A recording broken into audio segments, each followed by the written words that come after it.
Alright, a little disclaimer before we start. I don't speak Persian, and my pronunciations are from a pronunciation guide. I doubt they're going to be perfect, but I am trying my best. Secondly, this is not a video about Zoroastrian belief, and as such, the details given are going to be very baseline. If you would like to learn more, please find a Zoroastrian. I am not the source on that, nor do I claim to be. This story comes from the Shahnameh, an epic poem written by the Persian poet Ferdowsi. Ferdowsi wrote it as Islam was becoming the prominent religion in Iran, as a means to retain some Zoroastrian belief, while also recording what at the time was Iran's own ancient history. Our story picks up with the king Kayumars, the first Persian man and king who clothed his people in tiger skins. He was a great ruler, who all came to and paid respect with.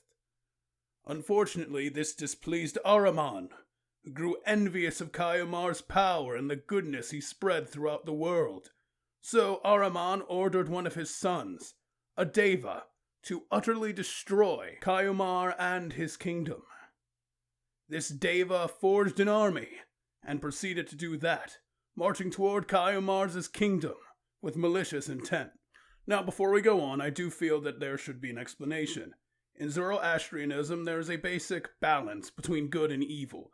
Good is represented by the god Ahura and evil by Ahriman, and their powers wax and wane based on the deeds of mankind. Targeting a royal line that is enamored by so many people in such a positive light is a big power play by Ahriman.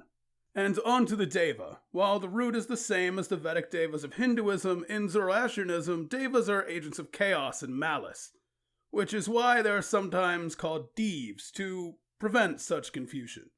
Back to the story. This Deva gathers its forces and marches towards the throne. As it is doing so, an angel named Sharosh, who is kind of OP, appears before Kayumars and warns him of the coming army. So the king gathers an army of his own. At the front, the king's son Sayamuk leads to meet the Deva head-on. In a battle where he uses all of his strength and strategy to fight the Deva, Sayamuk is killed.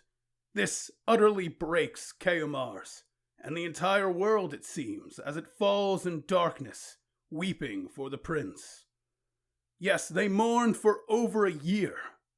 And as this mourning reached a fervor, the great angel that warned Kayumars intervened again, telling the king to stop his tears and continue his fight, to lift his head and look forward.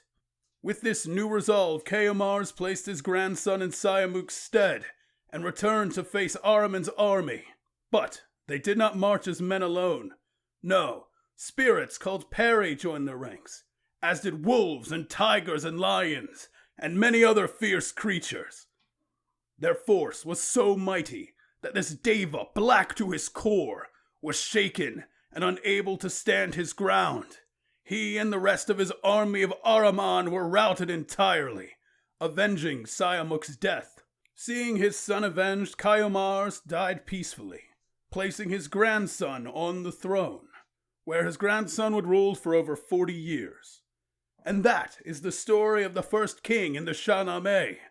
Now, there are many, many other stories to be told within its pages, but those are stories for a different day.